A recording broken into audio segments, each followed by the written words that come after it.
j'ai invité Marisol Touraine, ministre des Affaires sociales et de la Santé. Marisol Touraine, bonjour. Bonjour.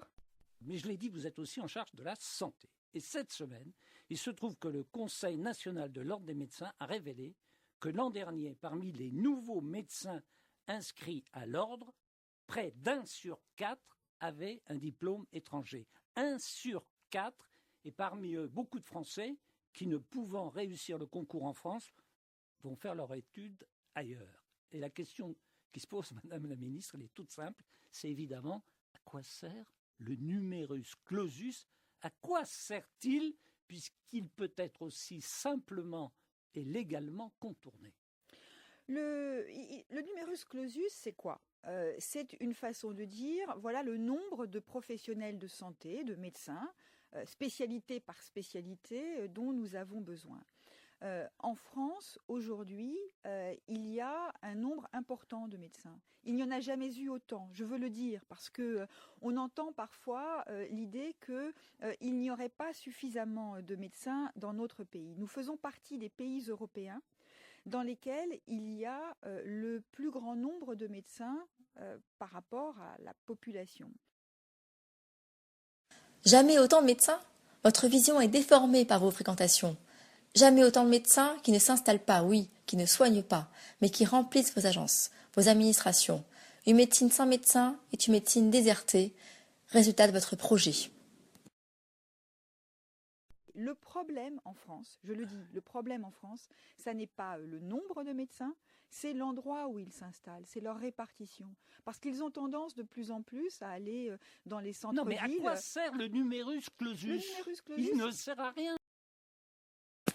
Madame la ministre, vous prenez la coercition. Le vrai problème est l'absence de revalorisation des actes et du tarif de la consultation.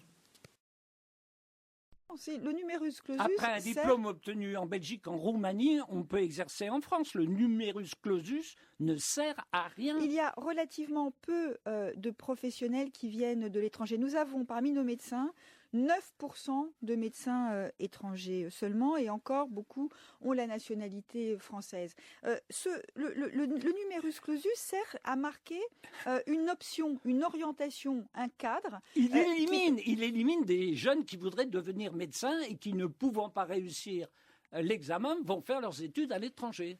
Nous sommes en train de réfléchir avec la ministre de l'Enseignement supérieur à la manière de faciliter des passerelles entre les professions de santé. Parce que vous avez raison, le côté on élimine a un aspect assez difficile pour des jeunes. Donc qui vous ont dites une passion. qu'il faut poser le problème.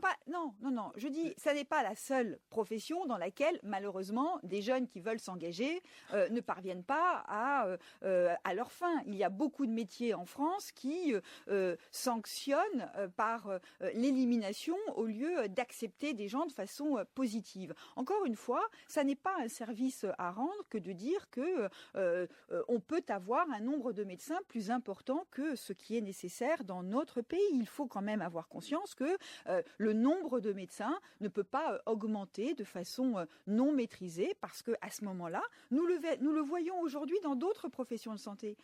Il n'y a pas de revenus suffisants pour ces professionnels. Et donc, il est préférable d'avoir des médecins bien formés, encadrés, et qui sauront qu'ils pourront bénéficier d'une clientèle leur permettant de vivre correctement.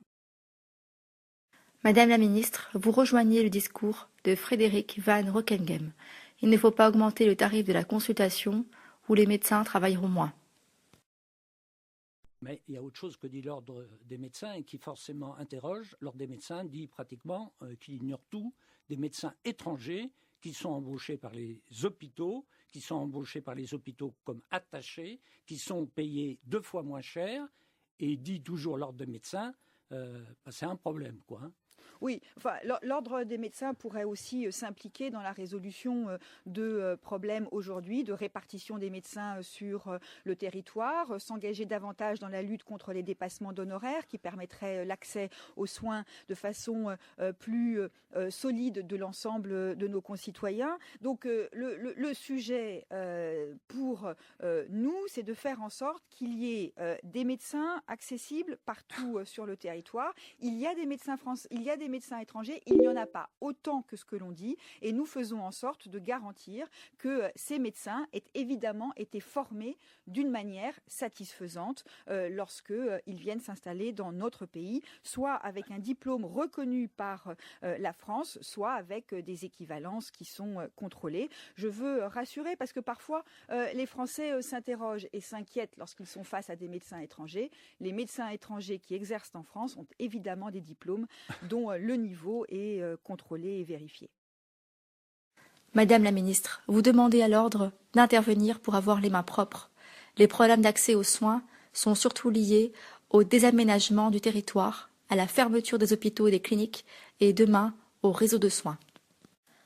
En ce cas, Madame la ministre, pourquoi les payer moins au sein des hôpitaux? Au-delà de ce scandale républicain, Madame la ministre, votre exaspération démonstrative à l'égard de l'ordre des médecins est-elle due à ces prises de position contre l'avenant 8 et le P4P? L'échec du contrat d'accès aux soins vous ferait-il perdre votre calme?